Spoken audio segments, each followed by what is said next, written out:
All right, recording has started. Welcome to the study hall for May 2 of 2013. Today we're doing some more critical reasoning prompts that contain blanks. So we've seen an intro to this a little while ago. We had a session a couple of years ago, I think. It was around April of 2010 or 2011 where we looked at some problems containing blanks and discerned what the problem categories were for those. But we're going to be looking at these from a slightly different angle today, so be ready for it. All right, so the usual copyright notice. I got to type it out here. The problems today are from the GMAT prep software, which is distributed by GMAT. So this is free software, which is what allows us to use it for these study halls.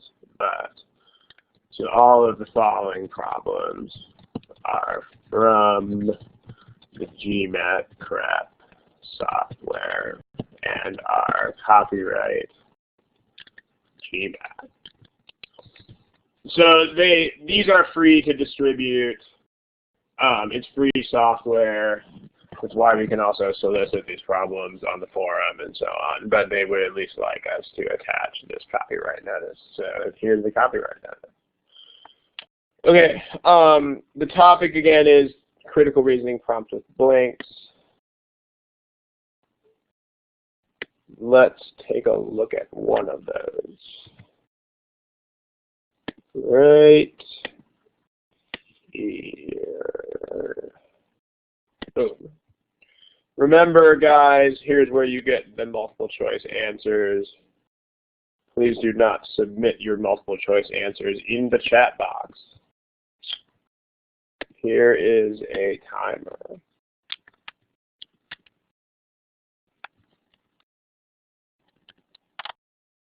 That button.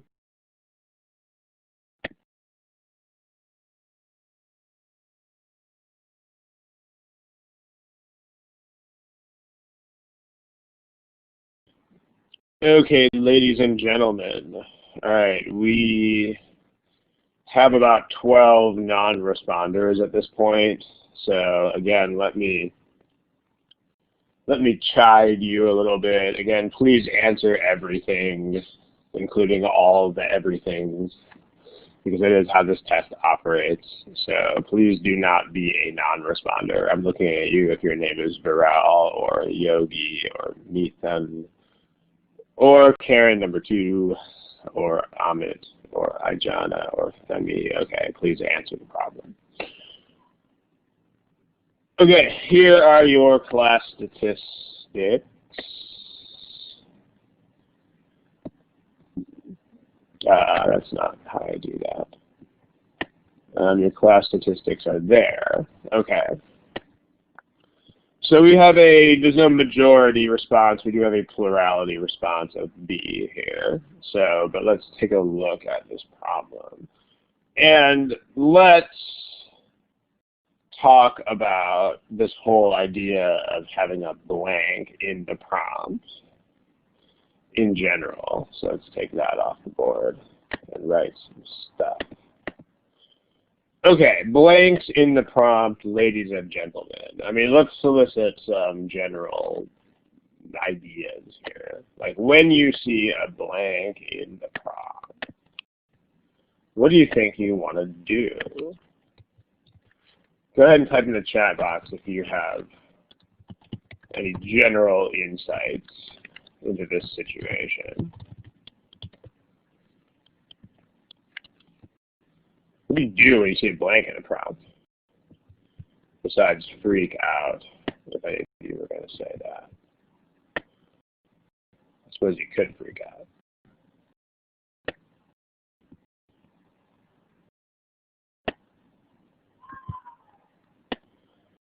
Okay, so a bunch of people have written stuff. Let me capture some of these ideas. Fill in the blank. Compute. I mean, fill in the blank. Yeah, okay. The complete the argument related to that blank. I mean, sure, okay, like these things that, if you say complete the argument or fill in the blank, I mean, of course that's not wrong, but it's sort of a circular argument. I mean, it's what we're saying, so here, let me put that on the board. Okay, if your response is something like this or like this, I mean, these are not wrong, but they are not super particularly helpful because it's basically just restating what you already know is the task, you know. It's kind of like saying, if I need to tie a pair of shoes, what do I do? Oh, well, you tie the shoes. I mean, great, but you have to already know how to do that. Otherwise, you are just repeating the known problem statement. So yes, these are correct, but I mean, these are just basically restatements of what is still an issue. So they're not wrong, but they're not additional insights.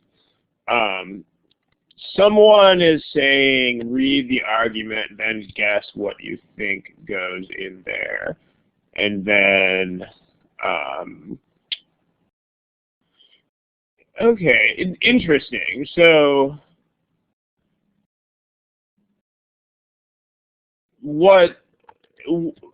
I'm actually not seeing from people what I think I would, and let me tell you what that is, and then we'll talk about whether that's a good or a bad thing that you aren't saying it. So let me take this stuff over to the next page. So we'll talk about that problem here in a second. And then here's a couple of things that you wrote.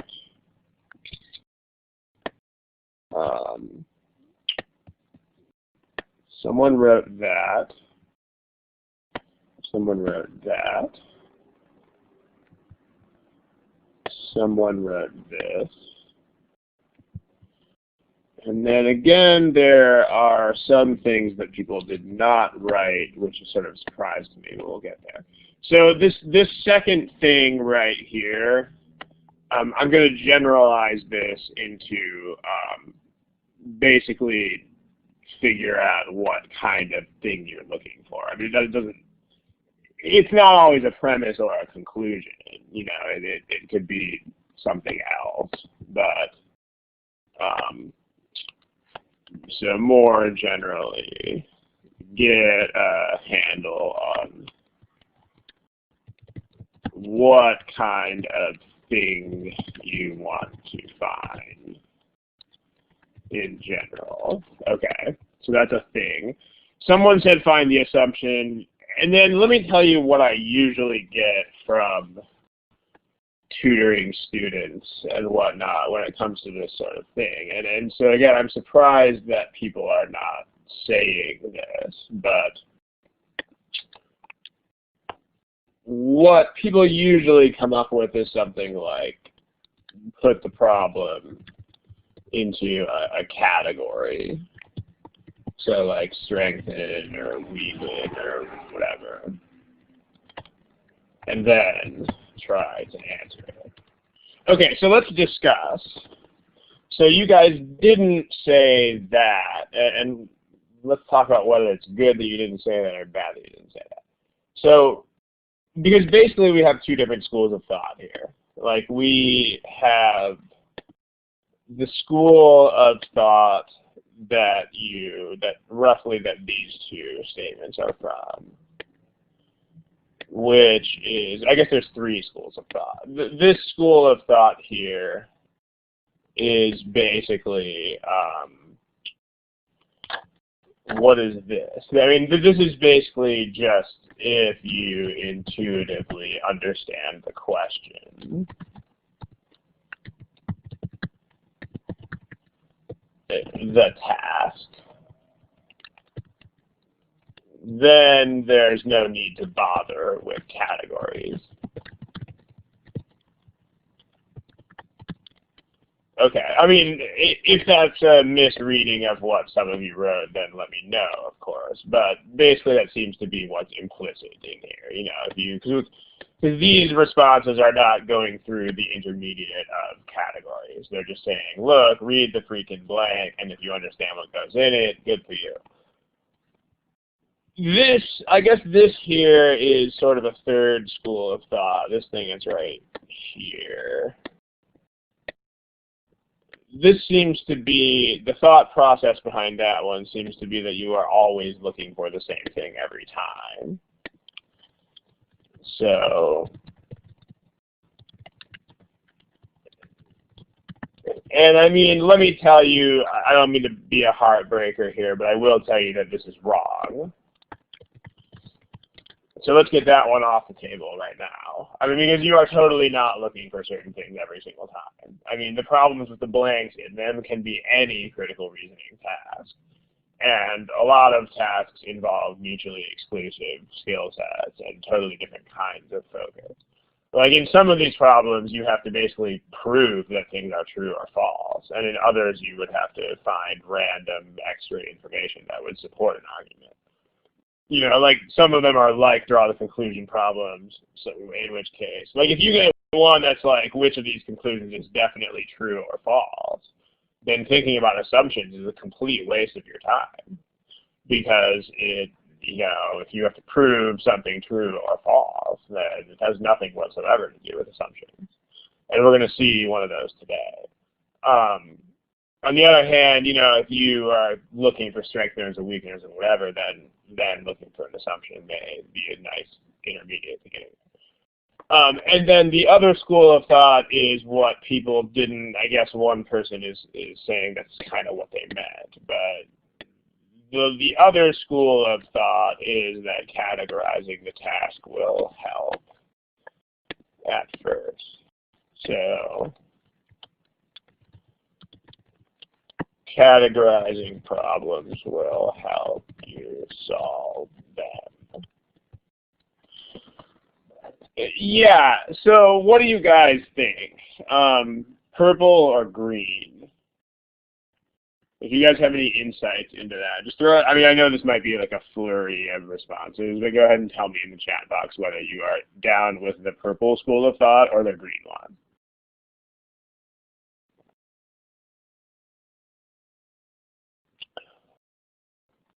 Okay. So it looks like I think we have a few more greens, but there's a lot of responses on both sides.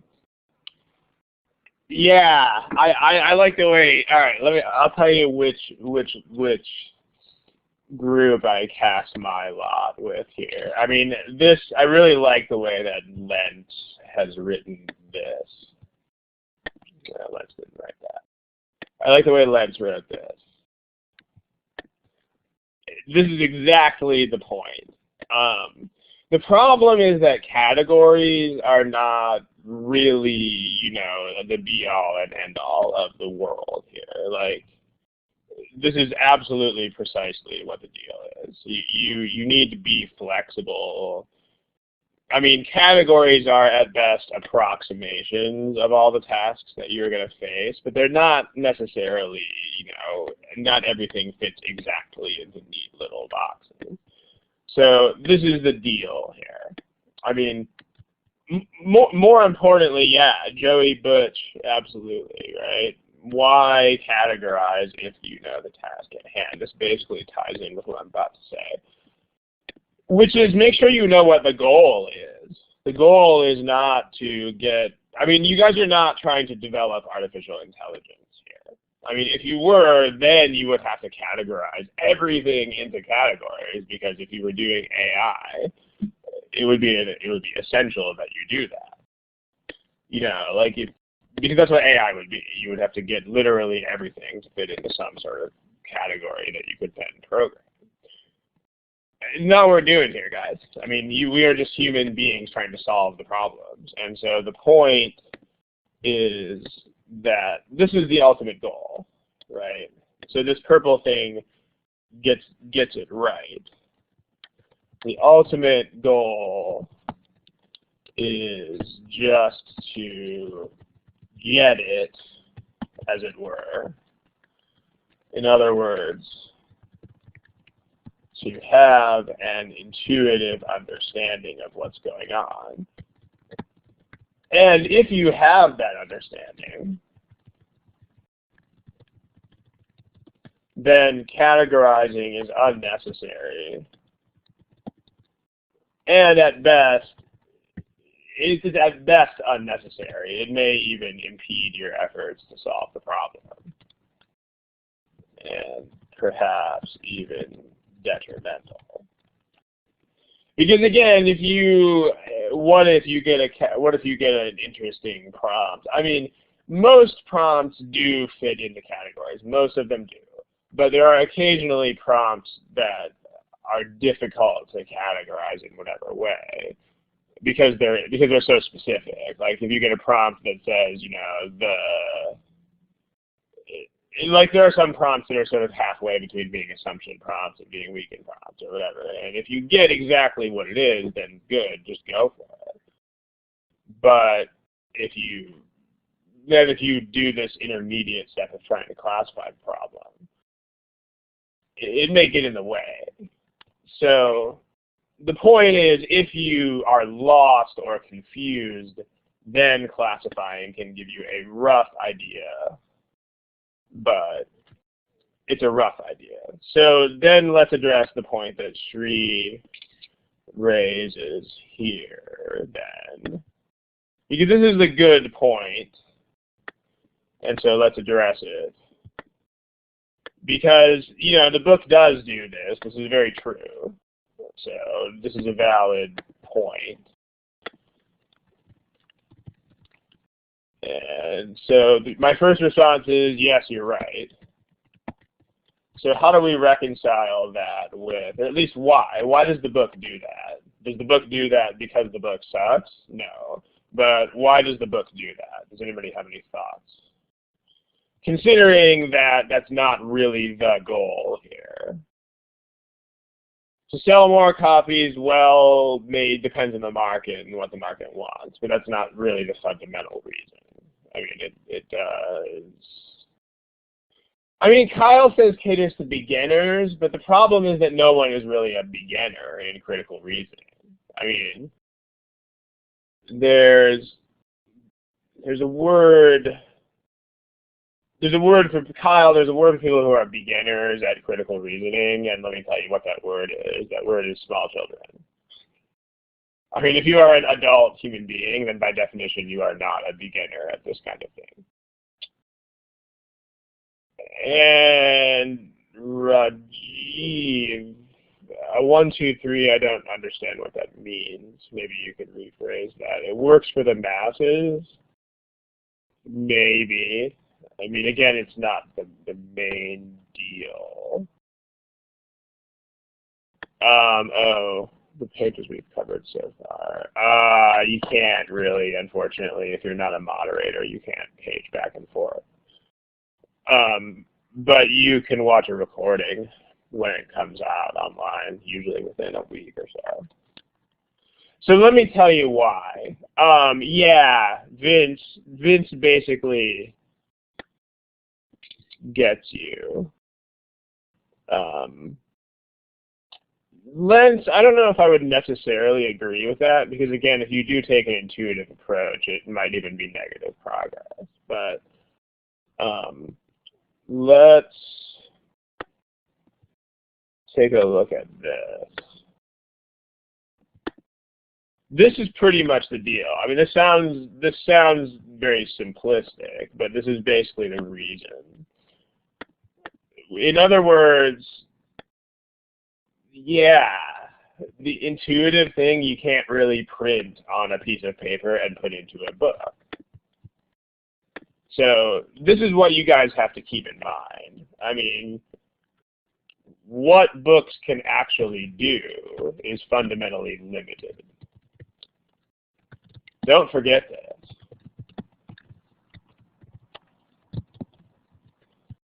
So, we can't really print a book that says, hey, people, the goal is to have an intuition about this.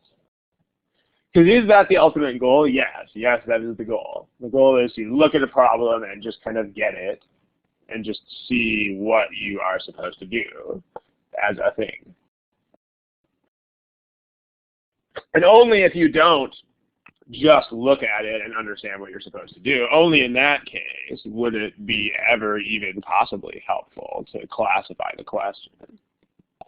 So, but again, in a printed book, we can't really do that. We have to print things that you can print on the pages and distribute to what one of our users here calls the masses.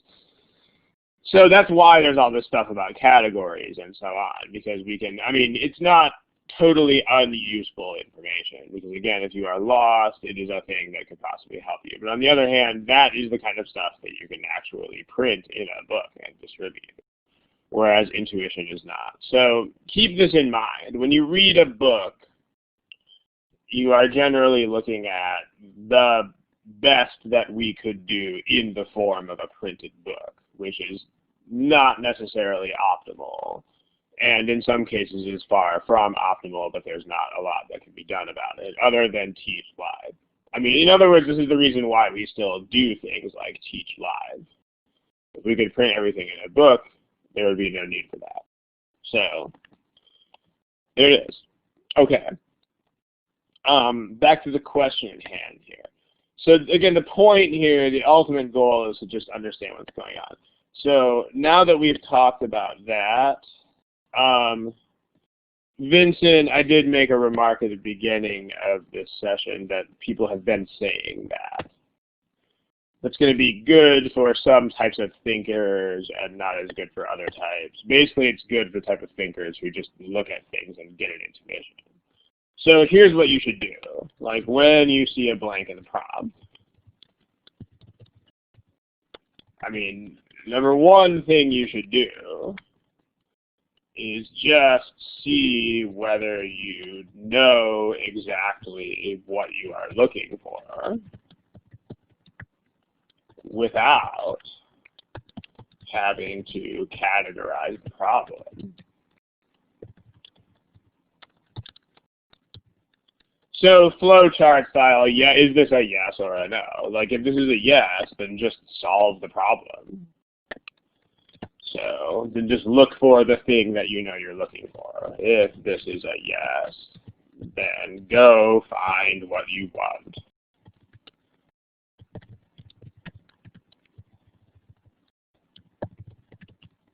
If this is a no, then you would move on to possibly trying to categorize the problem. So if this is a no, then think about stuff like categories, which might then be helpful in orienting you to the problem at hand. So if you don't intuitively understand the task,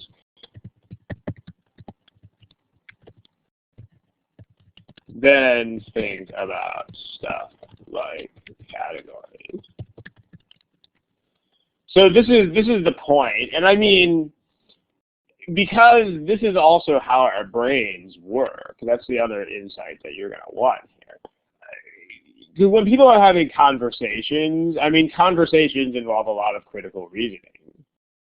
And when people have conversations, ladies and gentlemen, they do not classify each other's questions before answering them. You know, like let's say, okay, I have a friend who's thinking about moving to Texas for work. And if someone's like, you know what, I don't think that's such a great idea because ...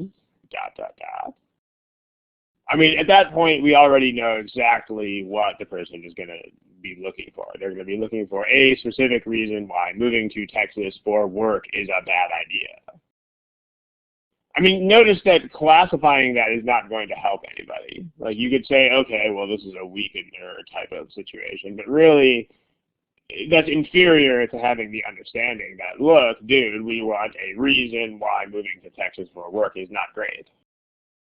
So, same sort of thing, let's apply that to here. Scientists do on the whole, typically, whatever, scientists do their most creative work before they're 40.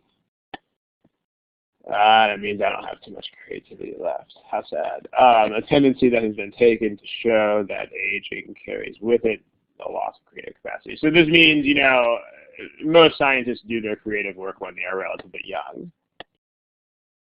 So some people have floated the idea that means that getting older inevitably means less creativity.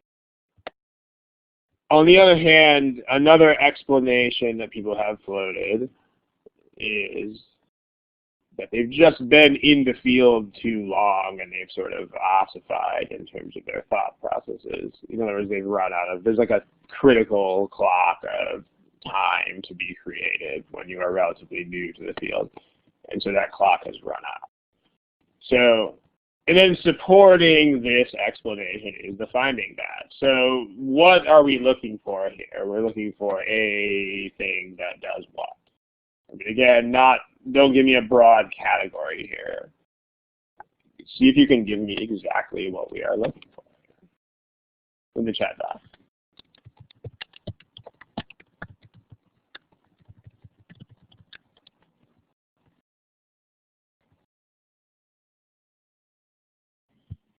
Viral, see if you can give me more specific than that. Yeah, right. Well, 1, 2, 3, not quite, because that's the thing we're trying to explain, but that's not one of the explanations.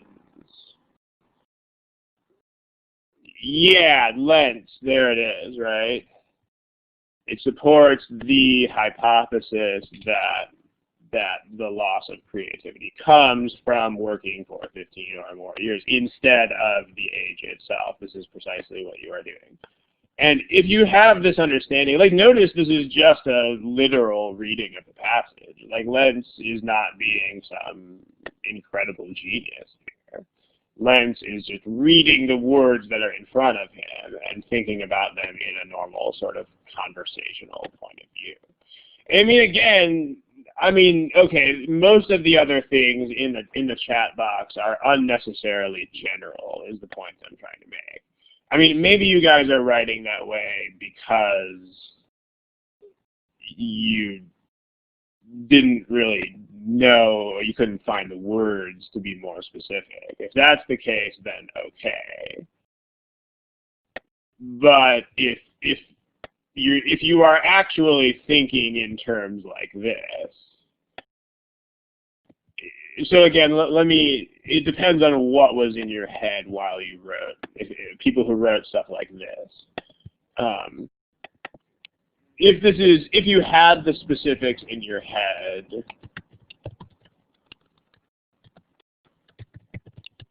and we're just writing this as like shorthand,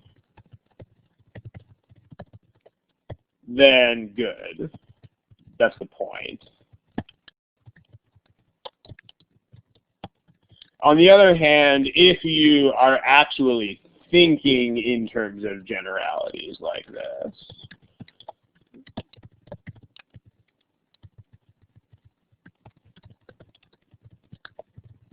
then not so good. Because then you are, I mean, if you are, what you're doing is you are imposing an unnecessary detour between you and the solution. Like when you read this, you want to do what Lentz is doing and just say, dude, this is what I want.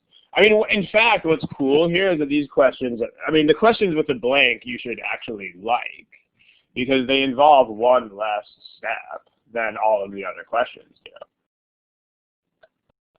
Meaning if I have a problem that says, like, which of the following weakens the counter argument above, I gotta do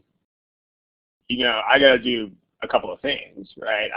First I have to translate the counter argument above into specifics, and then I have to answer the specific question. What's nice about this is that I don't have to do that intermediate step. Like if you do what Lentz is doing here, you don't have to bother with the intermediate. You don't have to translate anything. It's right there in front of your face. You just have to use it. So an alternative explanation is that by age 40, so like this explanation is what you want to support, and that's the thing you want to support. So that's what Lentz did. He's just like, dude, look, that's what I want, and I don't want not that. So, boom. There you go. So what exactly are we looking for here? That's what we are looking for here. So let me move these things to the next page. Some of them not. And then, oh, that didn't work. Okay, forget about it. All right, so I'm just going to kill these things down here so we have room to write. Okay, yeah, we want to support the idea that it's the fact that you have been working in the field too long instead of the fact that you are older. So, well, choice A doesn't really support either idea because choice A goes against everything that we are talking about. I mean, choice A indicates that at least some people over 40 are the ones doing the creative research. And then there's also the problem that research grants are not super closely related to creativity. B, well, a disproportionately large number of scientists who do produce highly creative work beyond age 40. What is significant about these guys?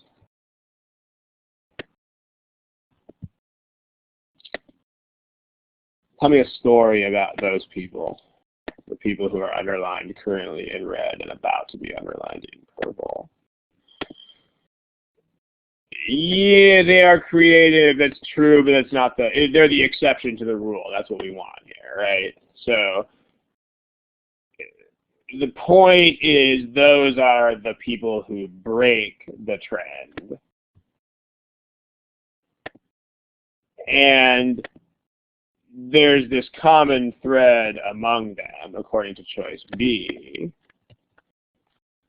Choice B says that the trend breakers, in other words, the scientists who are creative after 40, are predominantly those who have not been in the field for a long time. So this totally supports that idea. And what's nice is that in the problems with blanks, you can just do that.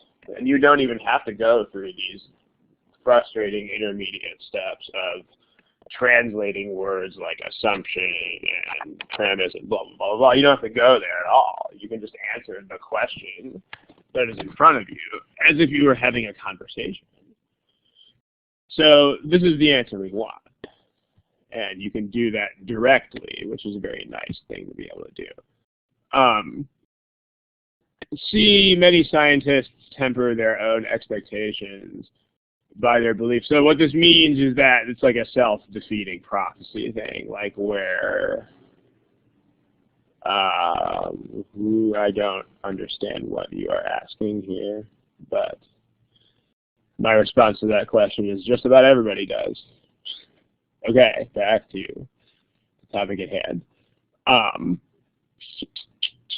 You can't see the text on the whiteboard. Then Ria, if you just logged in, then might take a second to load, but otherwise, yeah. Okay. Many scientists, C says that people are telling themselves that they will become less creative as they get older, and so that contributes.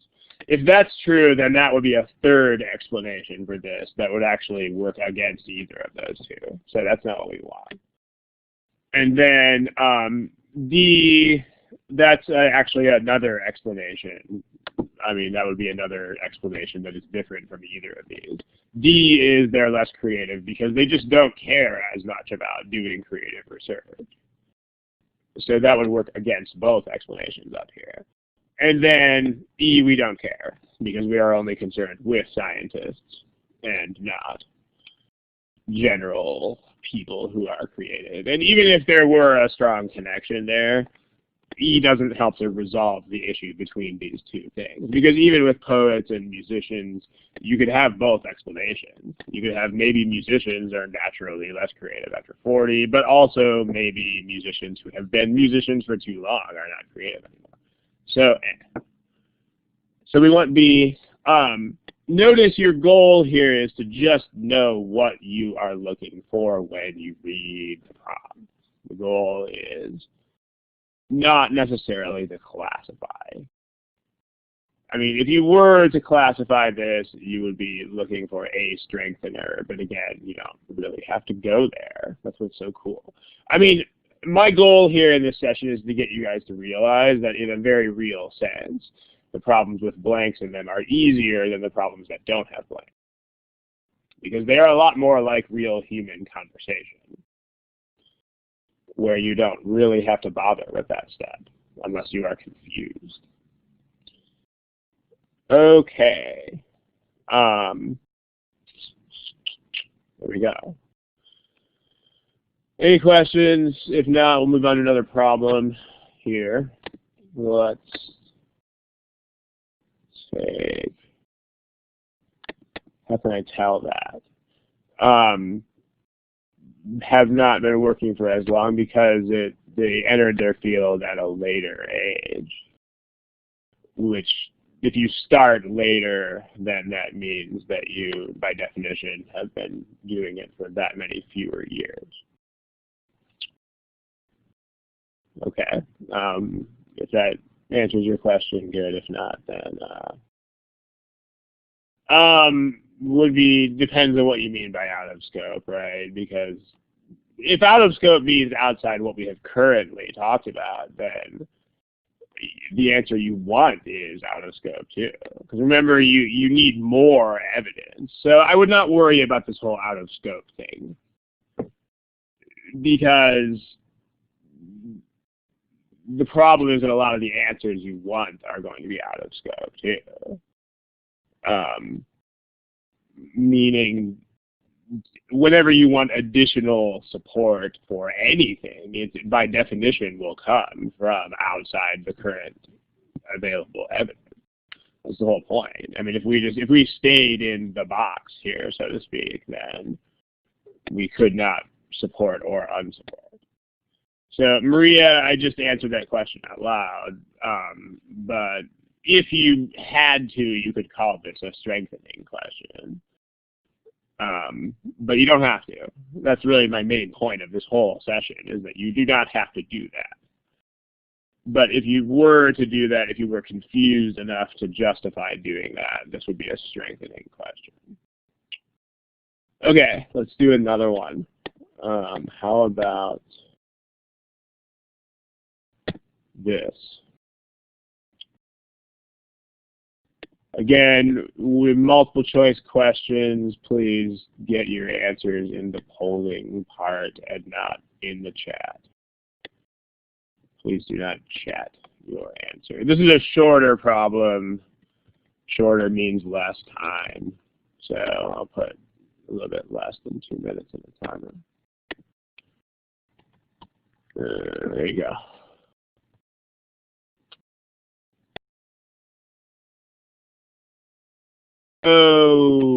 Okay. Again, please answer the problem. Please don't not answer the problem. This is the GMAT. The GMAT is a test on which you have to answer the problems. So please do.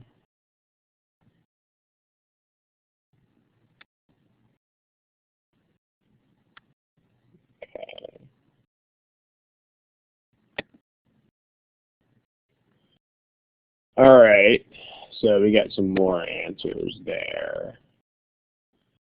Here are your responses. So let's take a look. There you go. Okay, so we are kind of all over the place on this one.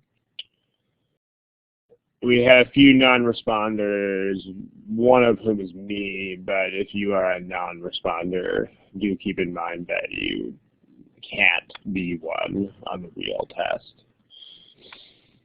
Okay, so let me import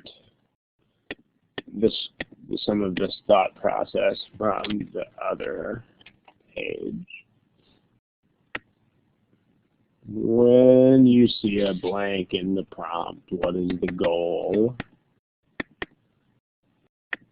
All right, so here's the insight from the other page. When you see a blank in the prompt, the goal is to see whether you know exactly what you are looking for without having to categorize. So let's go for that. In the chat box, what are we trying to do here?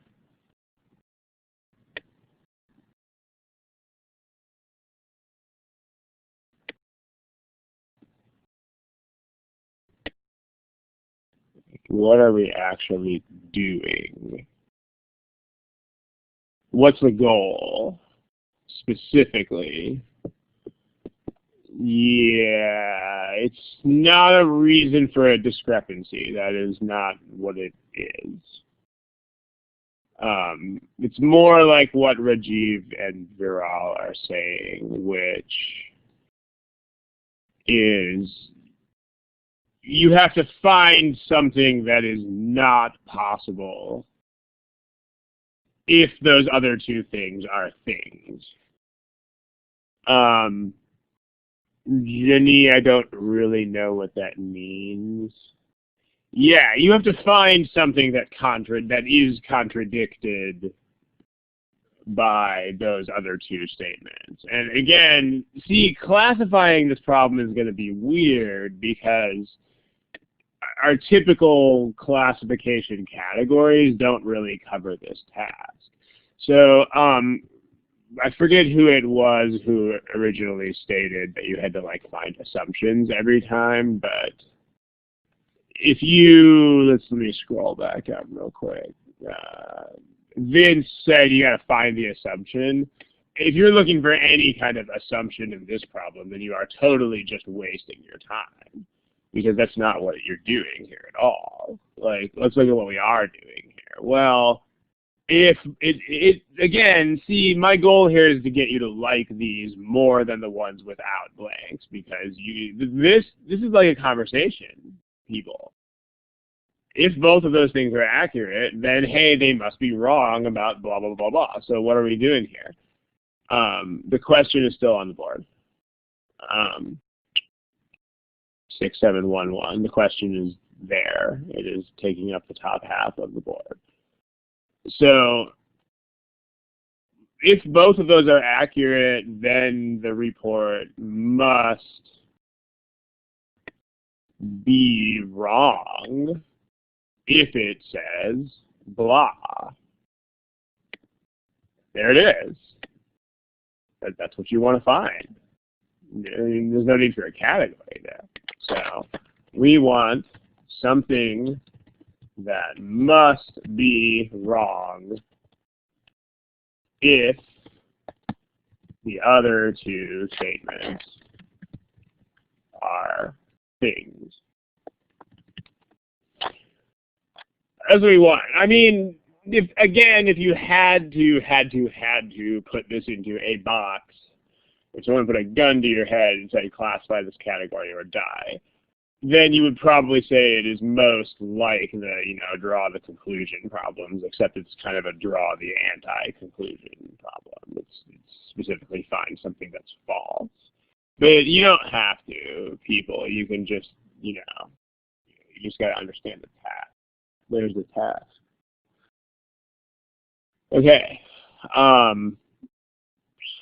Well, let's look, right? So what do we have? Well, we know that there are more people in Springfield overall. I mean, if you understand this problem is not so bad. I mean, you'll see that it isn't. It's definitely not a problem of deep thought.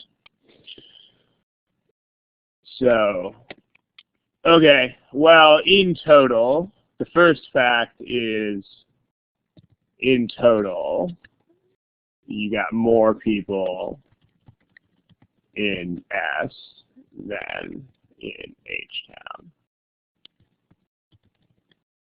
This is called S-Town and H-Town. The second fact is that more tourists stay in the single largest hotel in H-Town. So the single largest hotel in H-Town has more tourists than the Royal Arms, which is in S-Town. Okay, those are our two facts. Well, I mean, let's see if we can link these up before we start exploring answer choices. You know, if you can get a sense of what, I mean, you're looking for something that must be wrong. So if we can get a sense of what must be true, then that'll help us here, because then we can just pick things that are the opposites of the things that we know. So notice that we need to have more people overall in S-Town. But there is a place in S-Town that doesn't have as many people as a place in H-Town. So what do we know for sure? Meaning, like, let's flip this statement around into, you know, the Royal Arms. Royal Arms by itself doesn't have as many people as this other H-Town hotel does. By itself, the Royal Arms has fewer tourists than the #1 hotel in H-Town. What does that mean? Definitely has to be true. Because remember, you need an aggregate. You need to have more people in this town. So what does that mean that we know? It means that there's other. It means there's definitely people staying in other parts of S-Town, because we have to achieve this. So that means there have to be other places for these people to stay.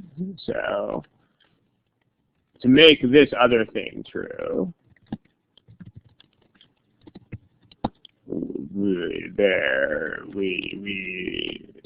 the presence of other hotels in S-Town is absolutely necessary. Because it's not, you know, if the Royal Arms is the only game in town, then that means that you can actually find one hotel in H-Town that literally had more people than everybody in Springfield. So that means that E is the thing that is impossible. So, yes, this is from GMAT. Okay. As far as the other things, those don't have to be wrong. I mean, the average time that people stay, we don't really care how long they stay. We're just talking about numbers of people, so introducing this extra variable is not really a thing.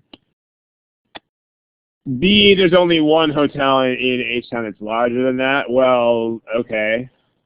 I mean, but if that one hotel has this, then we still have the problem that we have here. So, I mean, this could be true. C, more tourists stay in hotels in Harristown than stay in the Royal Arms.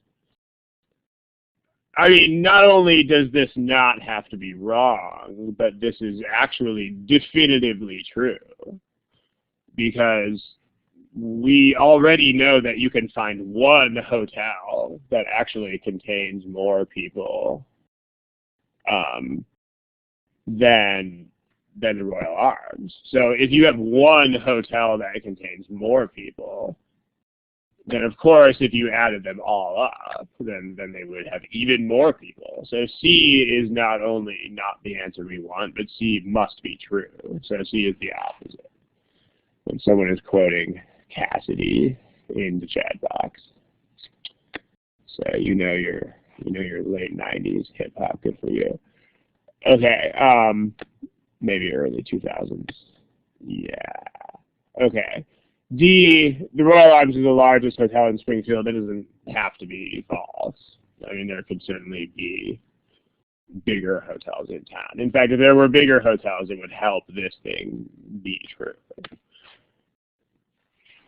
All right, any questions? Go ahead and chat them. I don't see anybody typing anything in the box. I'm going to go on the idea that we don't need to keep discussing.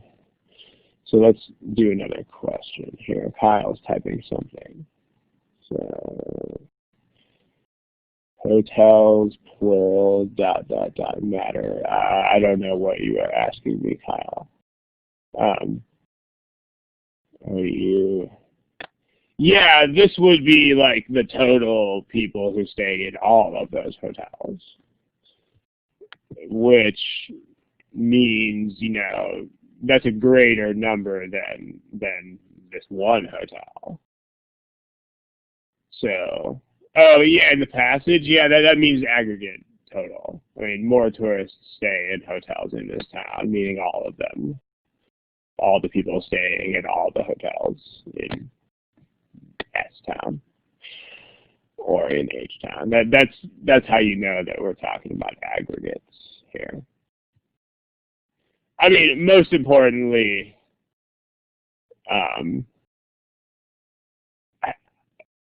hey, since it's plural is Quizzy is right.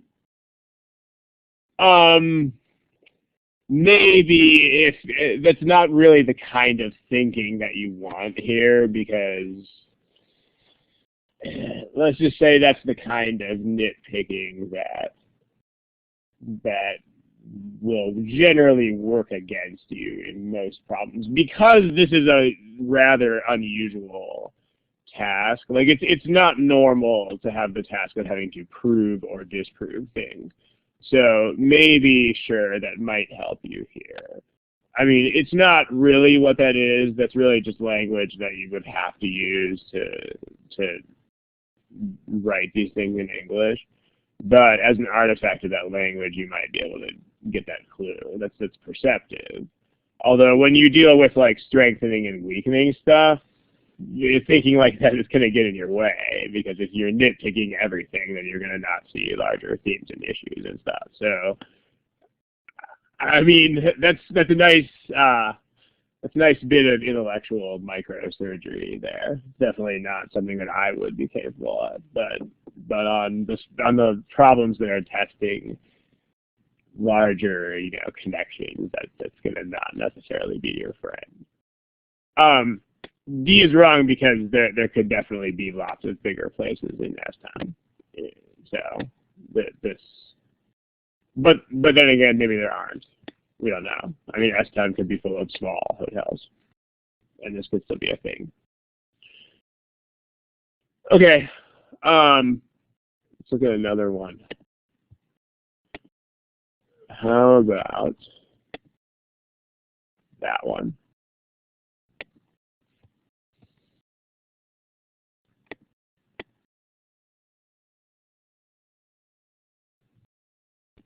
Let me clear out your answers. Give you a timer. There's a timer.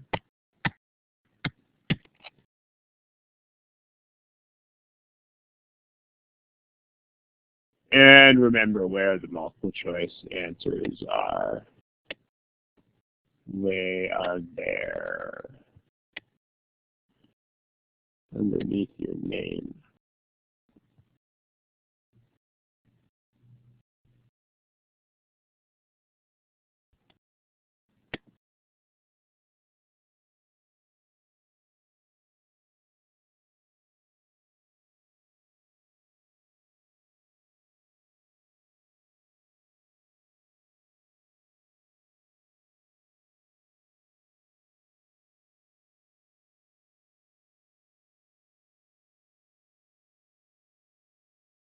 Yeah, I kind of forgot to activate the microphone. Thank you. It happens, these things. All right, so the majority answer was A. So let's take a look at the task. Again, my main goal in this session is to get you guys on board with this idea that you want to just go direct if possible. When you see a blank, that's your friend. It means you can read the prompt and just do more or less exactly what the prompt says. So someone is really into the hip hop thing here. 50 Cent. I'll take you to the candy shop. All right, so what are we doing in this problem? Well, yeah, what are we doing? This, thank you.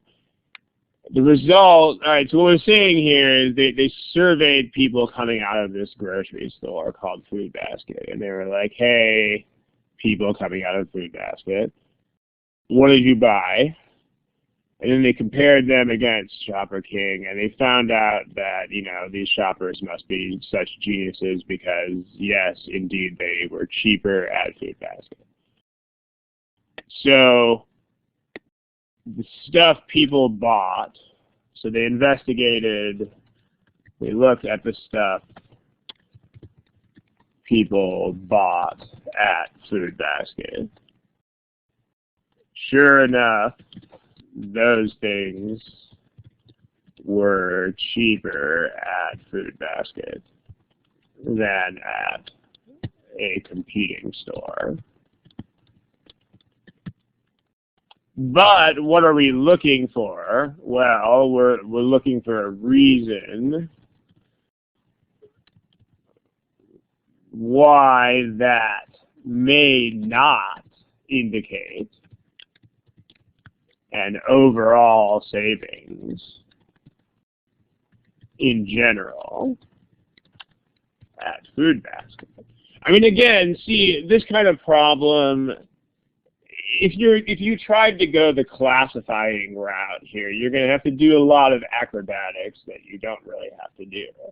Because, I mean, if you were going to classify this, I guess it's a weaken problem, but you would have to construct the argument that you would have to weaken. Because there's not even, like, really an argument here. I mean, you would have to actually make it into, okay, the argument is that shoppers will save more money overall, and then you're weakening that. I mean, that's a lot of steps that you don't have to do if you just read the prompt. Read it, know it, love it. So just do what it says. This result does not necessarily show that shoppers at Food Basket would save money overall. So in other words, we want some disconnect between the stuff they bought at Food Basket and all the stuff. So, because the stuff they bought is definitely cheaper. So if that was a thing, then this would be an absolutely unassailable logical connection here. But, you know, maybe not, right? So we need a reason why. In order to break that idea, I mean, we need a reason why the stuff people bought at Food Basket may not represent all the stuff. That's how you would do this. So, yeah, some things are different, right? And we know the customers themselves are not the difference because it does say that customers were chosen at random. So it's not going to be a demographic difference in shoppers. So that means it's got to be something about the selection of items chosen. So if you look at choice A, that's what we want here, right? This means that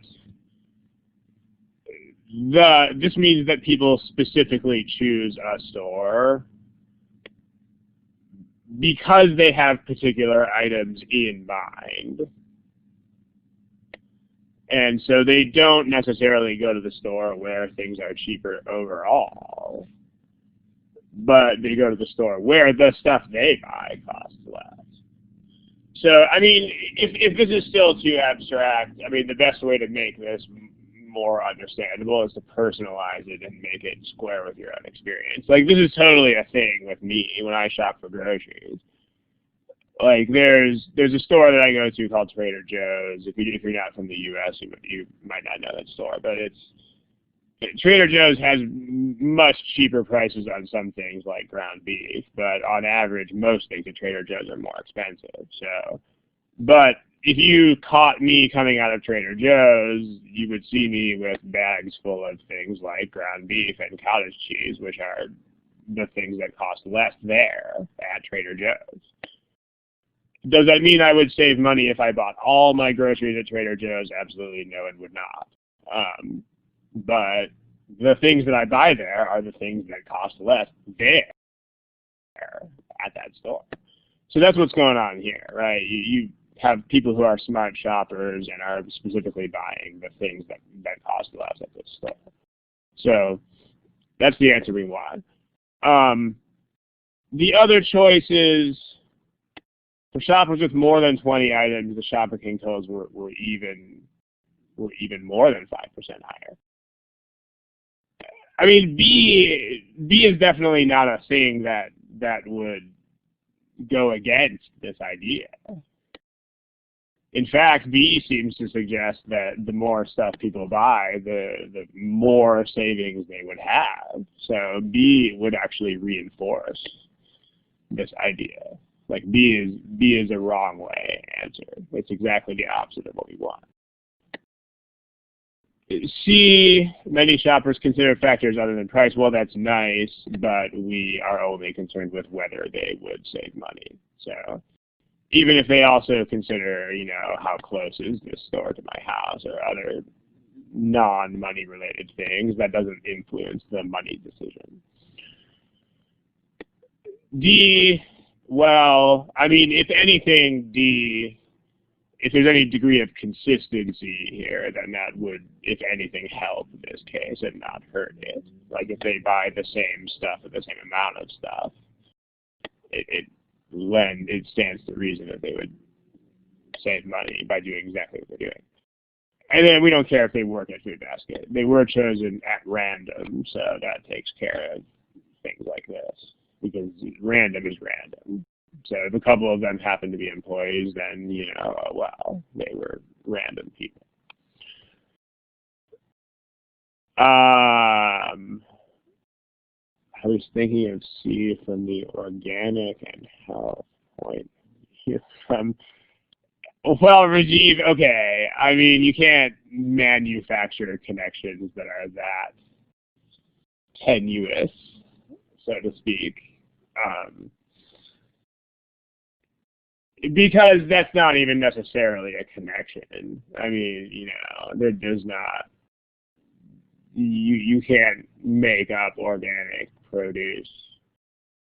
I mean, first of all, organic produce is not even mentioned here, so that's made up. And then second of all, you're going from there to health. I mean, that's a questionable connection anyway. In fact, organic fruits and stuff are more likely to make you sick because they don't kill all the pests and stuff. And thirdly, you're going from that to healthcare costs. I mean, there are just all kinds of things that you are making up there that are random. A general guideline for something like that, if your reasoning is, oh, this might have to do with this other thing, which then maybe would be connected sort of to this thing that might have to do with this other thing, that's wrong. Do not take it. There has to be a direct connection. So if you find yourself doing, mental gymnastics, that means the choice that you are looking at is wrong. That doesn't mean you have to go through an incredible chain of reasoning. It means it's wrong. That's nice. The connections are direct. All right, we might have time to throw one more up there, so let's do it. Let's find one more here. How about that? All right, you know where the multiple choice answers are, boys and girls. They are underneath your name. Please use the choices that are underneath your name. You know the drill. Okay, mastodons. Have fun.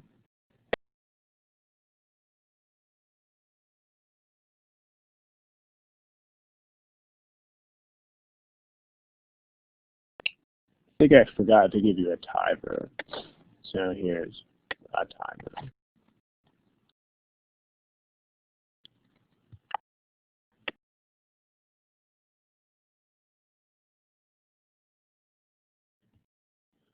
Okay, ladies and gentlemen, I think we have mostly responded. And we're starting to push the time here, so let's go ahead and put your answers on the board. Here are your responses. I mean, I think we're pretty good on this one, but let's just discuss. All right, so yeah, these considerations may help settle whether. I mean, so let's figure out what they're saying here. When species are hunted a lot, notice the connections when you read through this stuff. So extensively hunted goes with this, whereas this idea here goes, this is verbatim the same as that. So that's an easy connection to recognize. So the deal is that extensive hunting goes with a larger percent of reproductively mature, or like basically fast-growing individuals, is what that means in simpler terms. Whereas when there's less food around, that goes with the idea of the opposite. There's your correlation. So then those things, what we're looking for is that in the case of mastodons, these ideas can help settle that issue. Since what? So we need a reason why. I mean, according to the prompt says we are looking for a reason why that difference will be useful in, you know, narrowing down what happened to mastodons in particular.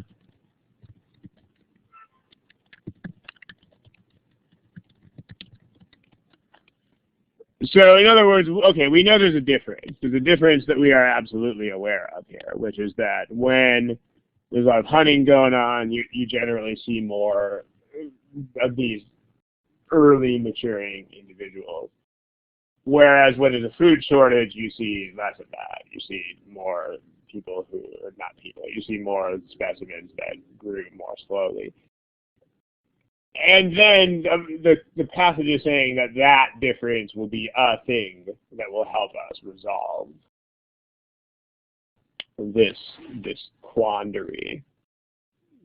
So, well, what does that mean? Like, if that difference is going to be useful, that means that we have to be able to use it. because otherwise we're just theorizing.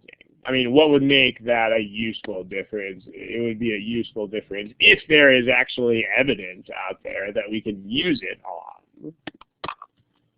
So, like, in other words, for this difference to be useful,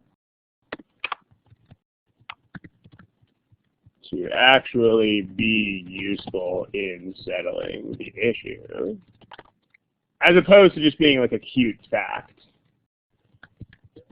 about animal demographics. We need actual evidence about what? Tell me in the chat box.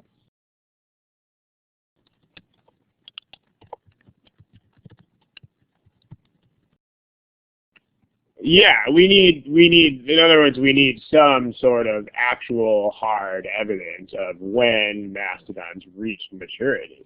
Because if we don't have that, then this is just a cute fact that we can't apply. So, about when mastodons matured, how fast they did that. So that's what we're looking for. We're looking for some connection there. Again, you would have to do a lot of twisting and turning into unnecessary contortions to get this to fit into a category.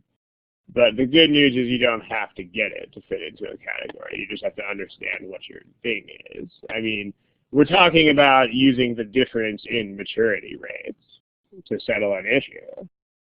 So that means that we definitely need to know what those maturity rates were through some kind of evidence. So that's what B is. That thing that we need to know can be established. I mean, we don't care that it's from mastodon tusks. The fact that it's tusks as opposed to other things is not really a thing, as long as there is something. It could be mastodon tusks, it could be other fossils, it could be magical revelations from the gods, it could be ancient scrolls of writing that talked about how long mastodons took to grow, well, whatever it is. As long as we have some way of finding that out, we are good. Then we can use that idea. So that's what we want. And again, you can do this directly. I mean, these problems, again, hopefully I have at least begun to convince you these problems are your friends. They're not the enemy. Like when there's a blank in the passage, it becomes conversational. It becomes, you can just turn this into a normal interchange of ideas. And then look for basically exactly what it says to look for. So as far as the other choices are concerned, from the location of hunting weapons, it's possible to determine whether they were used to hunt mastodons versus like doing other things with them. That's not going to help us. So, because A would help us determine the purpose of the weapons that were found, but we don't care. When mastodons became extinct is not the issue. The issue is how fast did they reach reproductive maturity. And again, what's neat here is you don't even have to know what reproductive maturity means. I mean, you could replace this with absolutely any idea in the world, and this would not really matter as long as it's the connection that you're seeking here. It's not the meaning of individual things. So in case the English is not really the issue here, because you don't care what reproductive maturity means. You just care that that is the same as that, which is the same as that. That's the point. I mean, as long as these are the same idea, that's what we care about. I mean, you could actually replace this with their Sweet 16 or their quinceañera or whatever. It doesn't make any difference. I mean, individuals that, graduated from high school earlier. I mean, mastodons didn't go to high school, presumably, but if you did that, this problem would still work. Like when there's a lot of hunting, the mastodons that graduated from high school early would be more. When there's less food, they take longer to graduate from high school. And so then, well, then we would need to know when the mastodons graduated from high school. Hey, how about that? That's choice B. The word individuals refers to individuals of any species. So, yeah. All right. But yeah, if you want to replace that with graduating from high school, then you can feel free and it will still work. Whether male and female mastodons reach at the same age doesn't make any difference because it's the overall speed with which they did that we care about, not the difference in sexes. And then finally, whether the human houses built from mastodon remains are from an earlier time period, that's not going to help us establish this difference because it's not a relevant thingy. And there it is. Okay, we need to wrap up here pretty soon. We're a few minutes over time, so thank you. I think that there's a few more of these that we've collected for this session, so I think we're going to spill into the next session, so I think we're going to do some more of these. So we're going to do more of these thingies with blanks in them. So that'll be the topic for the next session as well, which is in 2 weeks. And then I believe after the 2-week point, I think there's a 3-week hiatus. You should check the schedule to make sure, but the Memorial Day week we're not doing it. Yeah, Ginny, I don't remember which one was the second question. If you could tell me what the material of that question was. Like, what was it about? What kind of stuff was in it? Scientist. Let's see. The operative word here is quick. We do have to shut this down here in about 2 or 3 minutes. So be fast, please. The number of the question, I don't understand what you mean by the number of the question.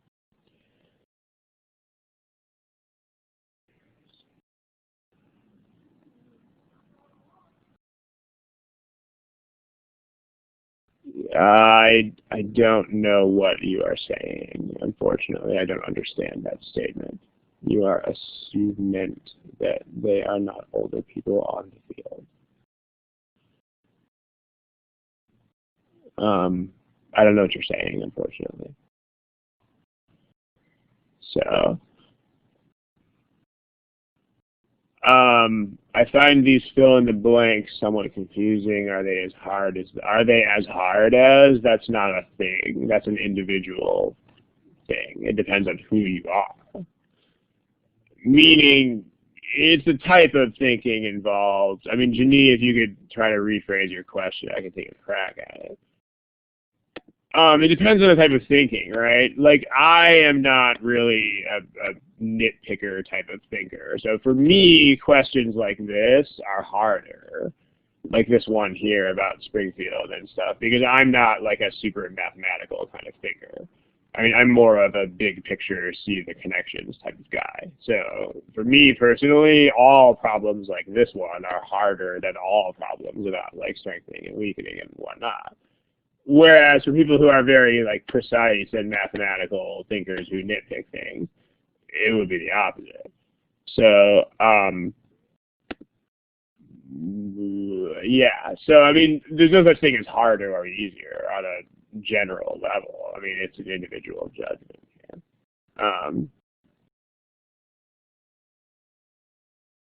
So they feel that less.